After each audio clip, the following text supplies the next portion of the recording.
Emeka Okafor had everything a man could want. Towers of glass bearing his name stretched across the Lagos skyline. A fleet of cars, Bentleys, Range Rovers, a midnight blue Porsche waited in rows behind iron gates. He owned a private jet with cream leather seats and a bar stocked with single malt whiskey he never drank. Somewhere in his mansion, there was a gym he never used and a cinema room he sat in alone. When Emeka walked into a room, conversation stopped. Men straightened their backs. Women smiled too wide. He gave speeches at business dinners, and people recorded every word on their phones like he was speaking scripture. His name trended every time he sneezed. Okafor Digital Solutions was Nigeria's most valuable private company, and at 36, he ran it like he had been born holding a briefcase. But at night, when the generators hummed and the last bodyguard locked the outer gate, Emeka sat on the edge of his king-sized bed and stared at the wall. He had everything, and nothing felt like enough. The loneliness was not loud. It wasn't the kind that made a man scream. It was the quiet kind, the kind that crept in through the cracks, the kind that made a full house feel like a cemetery. Rooms he had never entered, wardrobes he had never opened, a kitchen used only by his chef who arrived at 6 and left at 8. He kept asking himself the same question, the one that came every night like an unwanted guest knocking at the door of his mind. Does anyone love me, or just the life I built?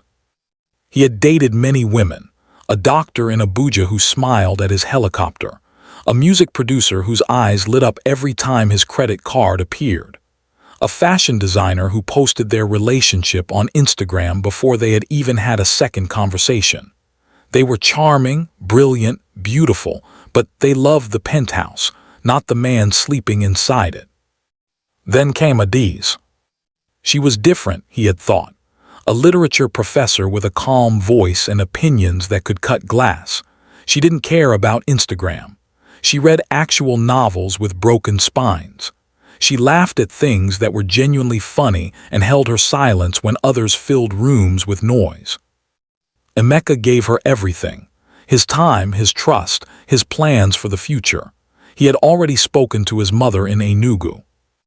Then one Tuesday morning, he came home early from Abuja and walked into his own living room to find her on the sofa, laughing too close to his head of legal, a man he had promoted twice and trusted with every confidential deal. Nothing happened between them, they said. But something had already broken inside him. He ended things. He restructured the legal team. He locked himself in his home for 4 days and told his assistant Yetan that he had flown to Dubai on short notice. People believed it. They always believed the easy story.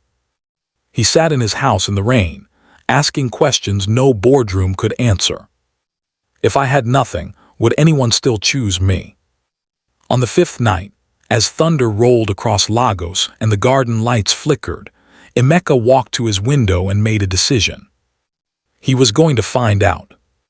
He called Yetan. She answered before the second ring. "Sir, are you all right? I've been worried." He said, "I need you to find me clothes, old ones. The kind a man who has never worn a suit in his life would wear.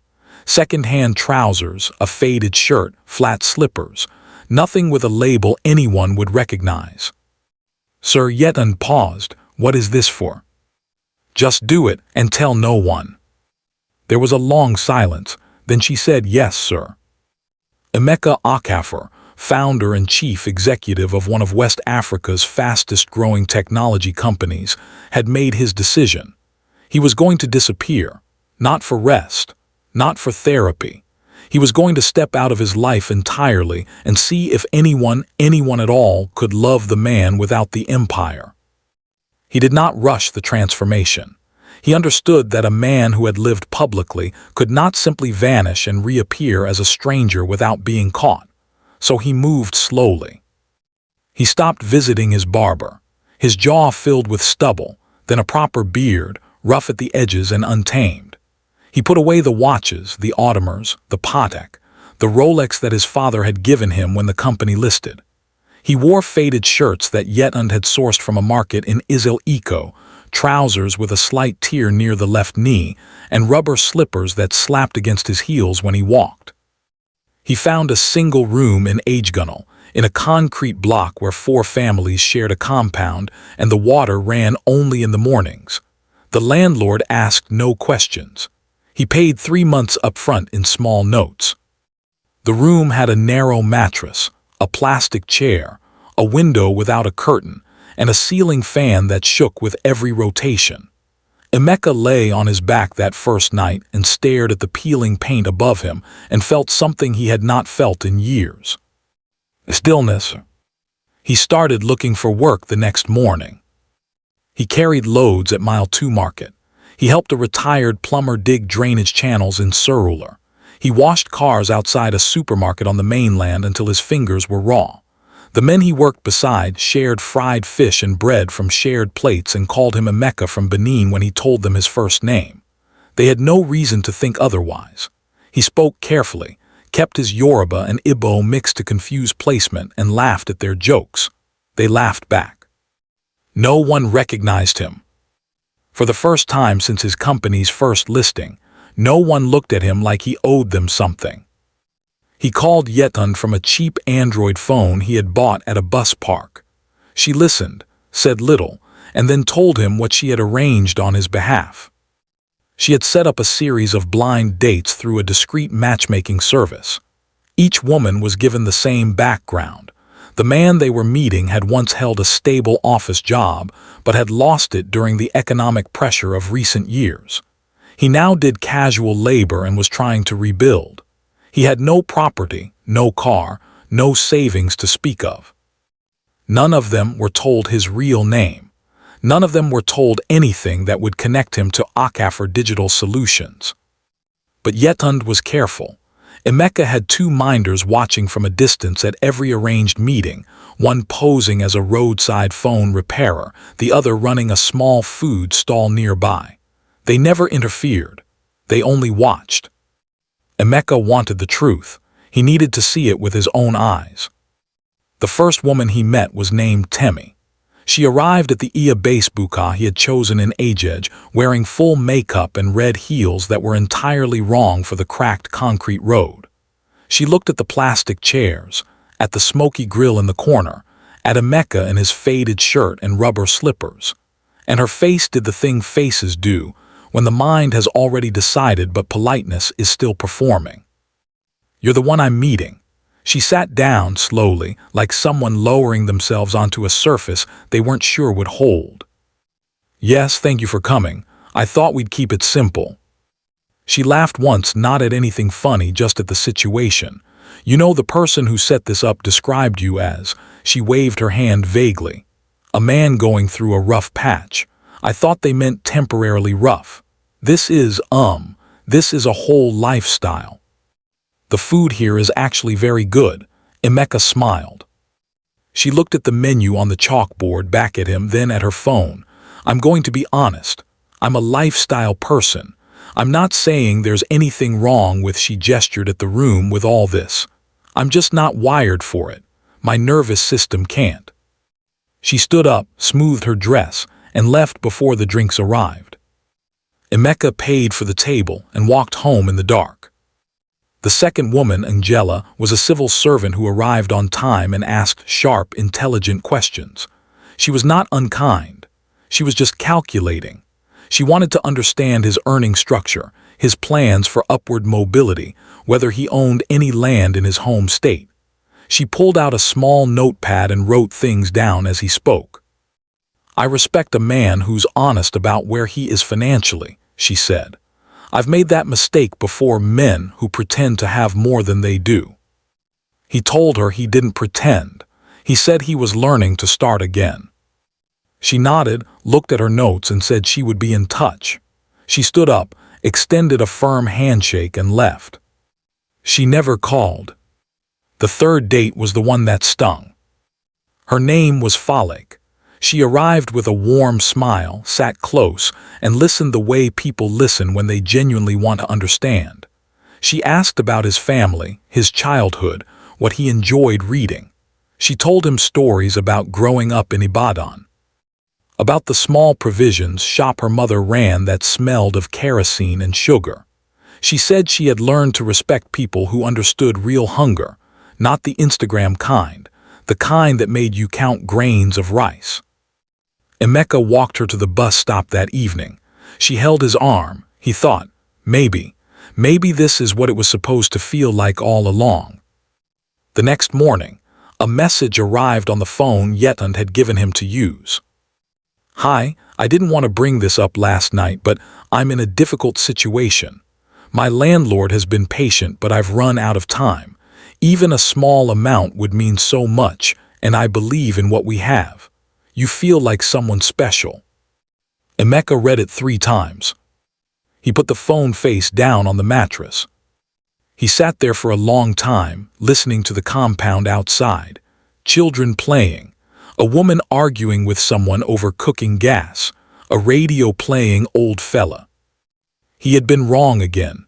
Not love, just a different kind of hunger wearing a softer mask. That night, Emeka called Yetund from the roof of the compound building, where some of the tenants dried their clothes.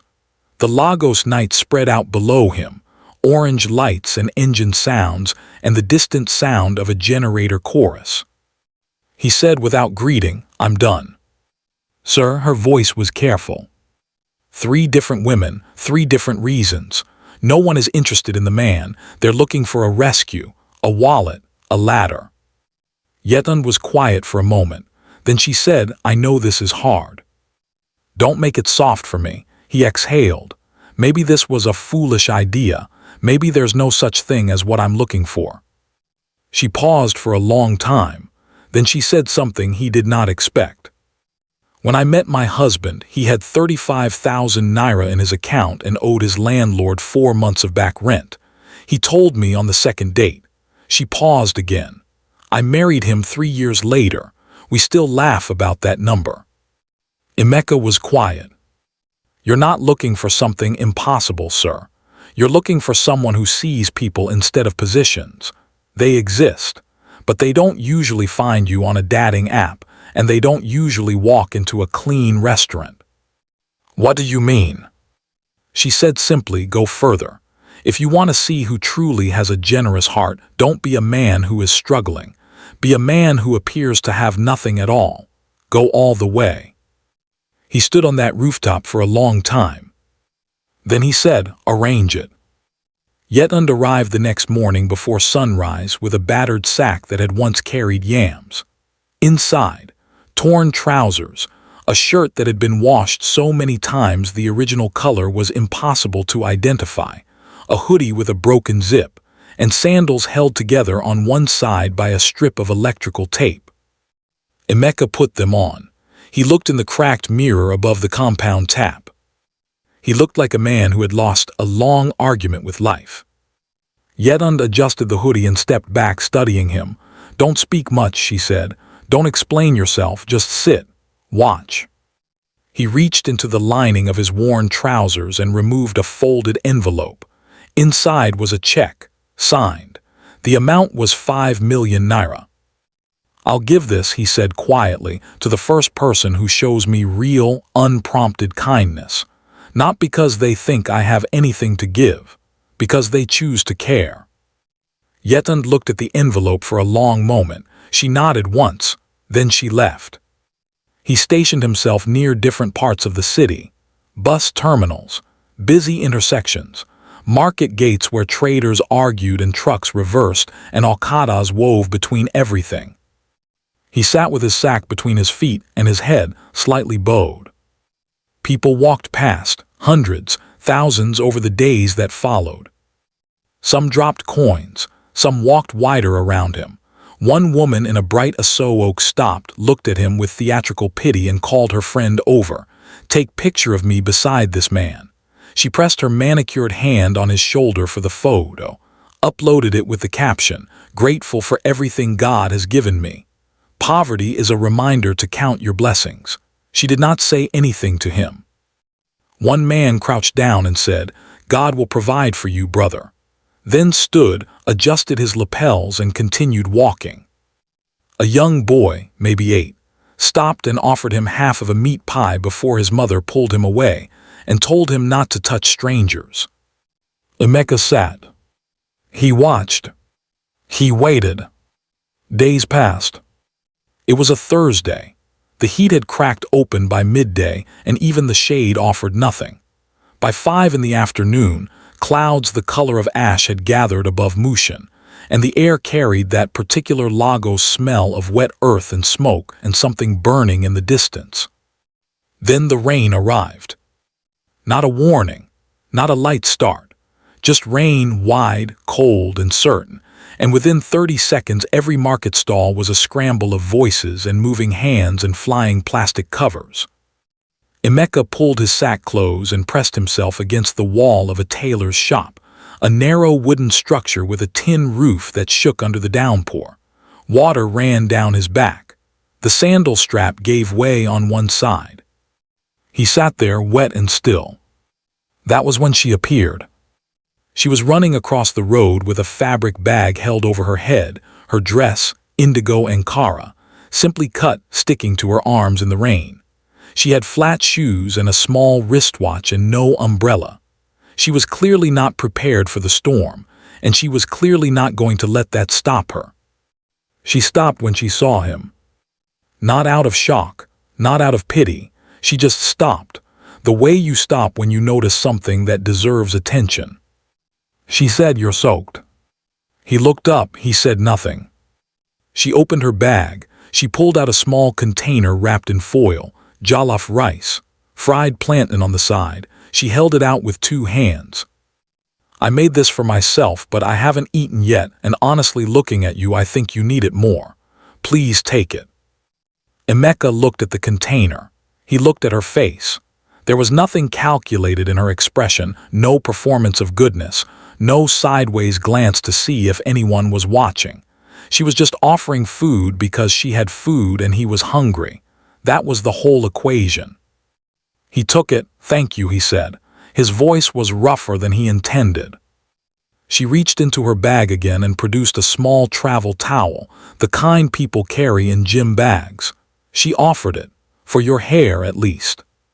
He took that too. She moved closer to the wall, pressing herself against it to get out of the rain. She said, "I'm Adaugo. My shop is 2 buildings down. I make clothes, and I teach nursery school in the mornings." He said, "I'm Emeka." She nodded. "Are you okay? Not just right now, are you okay?" It was such a direct question that it almost undid him. Not sympathetic, not performative, just direct. The way you ask someone when you actually want to know. He said, "I've had better years." She said, "Haven't we all?" She didn't push further. She just stayed near the wall, watching the rain, occasionally glancing over to make sure he was eating. When the rain slowed to a drizzle, Adaugo looked at him carefully. She said, "If you have nowhere dry to sleep tonight, my shop has space. I'll be there anyway working late. You can sleep on the cutting table. I've done it myself during fabric delivery weeks. No one will bother you." Emeka looked at her. He was a man she had met 20 minutes ago, a man sitting in the rain with a broken sandal and a borrowed towel. She was offering shelter, not from charity on a form, from herself. He said, "I don't want to inconvenience you." She said, "You're not, come." The shop was small and exact. A sewing machine on a low table, 2 dress dummies wearing half-finished garments, bolts of fabric in careful stacks, a thread rack on the wall with colors ordered like a quiet rainbow. There was a single bulb and a small electric kettle, and a shelf with 3 books whose spines Emeka recognized. She boiled water and made tea without asking how he liked it. She made it strong and sweet, and handed it over with the confidence of someone who knew what warmth was for. He sat on a stool. She sat at her machine and sewed. After a while he said, "You're not afraid." Of what? She did not look up from the machine. Of someone you don't know sitting in your shop. She looked up then. "Why should I be afraid of someone who needed help? Fear the ones who hide it. You're not hiding anything." He was quiet for a long moment. Then he said, "I can help you with the shop. I can cut fabric, carry deliveries, run errands, in exchange for. She cut him off. You don't need to bargain, stay as long as you need. But he stayed because he wanted to. The days that followed were strange and right. Emeka arrived early, swept the floor, organized thread by color when she wasn't looking, and carried finished orders to customers across 2 streets on a bicycle Adaugo lent him. She came from school every afternoon smelling of chalk and afternoon sun, and she changed into her sewing gown and worked with quiet efficiency until 8 at night. He watched her negotiate with difficult customers with total patience and total firmness. He watched her explain to a mother of 4 how to alter a dress herself using just a needle and a few pins. He watched her eat her rice standing up because a customer had arrived during dinner and refused to complain about it afterward. One afternoon he held up a thread-tangled bobbin and said, "I think I've made this worse." She came over and fixed it in 20 seconds without sighing. Then she looked at him sideways and said, "For a man trying to learn, you're surprisingly stubborn." He laughed. It came out louder than he intended. She laughed too. For the first time in longer than he could remember, Emeka felt something that had nothing to do with achievement, nothing to do with acquisition or strategy or leverage. He was just laughing beside a woman in a small shop, holding a broken bobbin, and it felt more real than the board meetings and the rooftop dinners and the entire curated life he had built. One evening, as they sat outside on low stools sharing suya and onions wrapped in newspaper, she said quietly, "My mother's birthday is next weekend. There's a big gathering in Nsukka, family from everywhere." He nodded. She looked at her suya. She was choosing her words. She said, "I've been going alone for 3 years now, and every year there's a new question. You know how these things go." He said, "The when are you bringing someone questions?" "Exactly." She looked at him. "I was wondering, and I know this is strange, but would you come with me, just as company, just so I have someone standing beside me who I can talk to when the aunties start circling?" He looked at her. She was looking at the newspaper in her hands. She was not performing the question. She was genuinely asking, and she was slightly embarrassed about it, and she had asked him anyway. She was asking a man with broken sandals and a borrowed towel to stand beside her in front of her entire family. He said, "I would be honored to come." They took a bus to Nsukka early on a Saturday morning. Adaugo wore a simple green blouse and a wrapper her mother had given her years ago. Emeka wore the plainest clean clothes he had, a white button shirt and dark trousers Adaugo had ironed the night before without making a thing of it. The family compound was already in celebration when they arrived.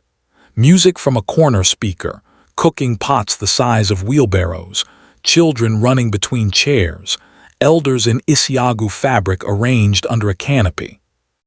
They had barely passed the gate when Adaugo's older sister Ugachi appeared. Ugachi was a branch manager at a commercial bank in Port Harcourt, and she wore the confidence of a woman who had worked hard to earn a certain kind of life and wanted everyone to acknowledge the work. She looked at Emeka once, completely, the way customs officials look at bags. "This is your person," she said it to Adaugo, not to him. Adaugo smiled easily. "Yes, meet Emeka." Ugachi's face did not change. "What do you do?" Emeka said, "I'm between things at the moment, doing what I can." Ugachi looked at his shoes, his collar, his watch, and found nothing. She said, with the precision of someone who has spent years approving and declining loan applications, "I hope you're at least building towards something." Emeka said, "Every day." She moved away. Later, at the main table, Adaugo's ex arrived, a man named Ifani who worked in procurement for a petroleum servicing company, and announced it within 90 seconds of sitting down. He had expensive shoes and a shirt that coordinated too carefully with his trouser belt. Ifani had not been invited by Adaugo. He had been invited by her uncle, who had never quite forgiven her for ending that relationship. He greeted the table expansively. He hugged Adaugo for too long. Then he looked at Emeka with the particular expression of a man who wants you to know he is not taking you seriously. "This is the new chapter." He said it like a caption on a joke. Adaugo said, "This is Emeka, my fiancé." She said fiancé deliberately. It was the first time she had used that word, and she said it without blinking. Ifeanyi laughed softly, mostly to himself. "Interesting. I hope you're treating her well. She deserves the best." His emphasis on the best was not subtle. Emeka said nothing. Ifeanyi continued, patting his jacket pocket. "I just signed a procurement contract. International scope. Things are moving." He glanced at Emeka. "It's important to be building in this economy, not just surviving." Adaugo said calmly, "Emeka has survived things that would have finished most people. That's not a small thing." Ifeanyi smiled. Good heart, slow pocket. She always liked that type. Adaugo put down her fork. She said, "You wore beautiful shoes to my mother's party to make sure I'd notice them. You worked that contract mention into the first 3 minutes of conversation. And you haven't once asked how my mother is doing, and it is her birthday. So I'll let you keep your opinion about slow pockets. It's telling me more about you than it is about him." The table went quiet. Ifeanyi's smile tightened. He changed topics. Later in the kitchen, Adaugo's mother, a small woman with Adaugo's eyes and a directness that explained exactly where her daughter had learned it, looked at Emeka and said, plainly, "You have no job, no property, and no plan that anyone can see. Tell me why I should believe you're good for my daughter." Emeka looked at her steadily. He said, "I can't tell you what I have, but I can tell you that your daughter is the first person in a long time who looked at me and saw a person instead of a position. That kind of woman is rare. I know what rare is worth." Her mother looked at him for a long time. She said nothing. She went back to her pot of soup. That night, after the guests had gone, and the compound was quiet except for crickets and the sound of a distant generator, Emeka stood outside by the fence and made a call. He said 4 words. "Yetund, send the package." The next morning, the sun arrived slowly over the compound. Adaugo's mother was in the yard before everyone else, sweeping. The cousins were still sleeping on mats in the inner room. Ugachi was trying to find phone signal. Then from the gate, a knock. A driver in a plain black uniform stood outside. He said, "Good morning, Ma. I was sent to deliver something for the family of Adaugo." He handed a box to her mother. Inside, keys to a brand new car, an Nissan SUV, midnight blue, and a letter written in Emeka's handwriting that said simply, "For her mother, with gratitude for raising someone with this much grace." The compound gathered. Before Adaugo could find Emeka, Ifeanyi stepped forward, reading the room. He waved his hand and said, with a performed modesty, "I thought something special was needed for this occasion. I just wanted to." Ugachi looked at the keys, then at the driver. She said, "You were sent by who exactly?" The driver said, "By Mr. Emeka, Ma. He gave very specific instructions." Everyone turned. Emeka was standing near the back of the gathering. He looked exactly as he always had, plain shirt, quiet face. Except now he was holding something, a phone he had not used since he left Lagos. He made one call, said a few words, and put it away. Within 10 minutes, a second car arrived at the gate.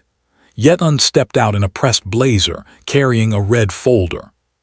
She walked past everyone and stopped in front of Emeka. "Sir, everything is ready when you are." "Sir." The word fell into the compound like a stone into still water. Adaugo's mother turned. Ugachi's face changed. Even Ifeanyi, who had been preparing another sentence, stopped. Adaugo looked at Emeka. He turned to face the gathering. He did not clear his throat. He did not raise his voice. He said, "My name is Emeka Okafor. I run Okafor Digital Solutions." And then he said nothing else, because the faces told him that the rest was understood. Nobody moved for 3 full seconds. Then everything happened at once. Ifeanyi's mouth opened and closed without producing sound. Ugachi made a small noise that was not quite a word. Someone's phone clattered off a plastic chair. Adaugo stood very still. Her eyes were on Emeka, not in shock exactly, in something slower and more serious. She was putting things together, the strange questions. The envelope he had offered that day in the rain. The moments where he had watched her with an expression she had never been able to fully name. She said quietly, "How long?" He said, "From the beginning. I needed to understand something that money could not tell me." She looked at him for a long time. She said, "And have you understood it?" He said, "Yes." She said, "So you were testing people?" He said, "I was testing a belief. The belief that no one would choose the man without the empire." Her expression was still careful. He continued, "You gave me food in the rain before you knew my name. You offered me shelter before you knew my face from anywhere. You asked me to stand beside your family not because of what I had, because I had nothing, but because of who you knew me to be. You were the only one." He reached into the folder Yetund was holding and removed the envelope. He walked toward Adaugo and placed it in her hands. She opened it. "Read the number." She looked up. She said, "I didn't give you food to receive anything." He said, "I know, that's why I'm giving it." She looked at the check again, then at him. She said, with a small exhale that was almost a laugh, "You're ridiculous, you know that." He said, "I've been told." Her mother appeared beside her. She looked at the check, at Emeka, at her daughter. Then she said, with the flat certainty of a woman who had raised her children to see clearly, "I asked you last night what made you worthy of her. I didn't believe your answer then." She folded her arms. "I believe it now." Ugachi, for her part, found something very interesting to stare at near the fence. Ifeanyi left quietly after that. No one watched him go. Later that afternoon, as the birthday celebration resumed, louder now, more confused, people whispering Okafor in corners. Emeka and Adaugo sat on the same low wall at the back of the compound where they had sat the night before. She had the check folded in her pocket, but had said nothing about what she would do with it. He said, "You can do whatever you want with it. Build the shop into something bigger. Expand the tailoring. Help your mother. I have no conditions." She said, "You really spent weeks sleeping on a cutting table so you could find out if women are gold diggers." He said, "Not exactly. I spent weeks learning what I was missing, what it felt like to be seen without the scaffolding." She looked at him. He said, "I missed it. The simplicity, working with my hands, eating actual food, talking to people who had no reason to be nice to me. I missed feeling like a person." She was quiet. He said, "I don't want to go back to being only that. I want to keep being both." She turned to look at him properly. She said, "You know, this is the most complicated origin story of any relationship in the history of Nsukka." He said, "Probably in all of Enugu State." She laughed, he laughed.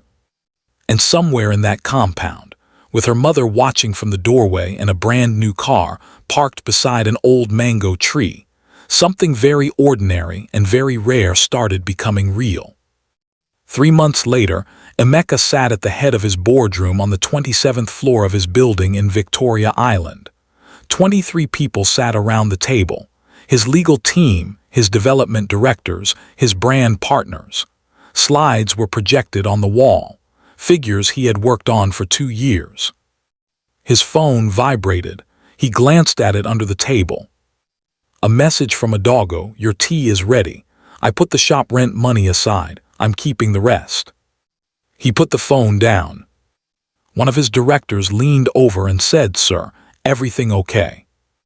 Emeka said yes. He looked at the projection. He said, "Let's begin." And for the first time in longer than he could count, the man at the head of the table also felt entirely like himself. If you made it to the end of this story, your heart is in the right place.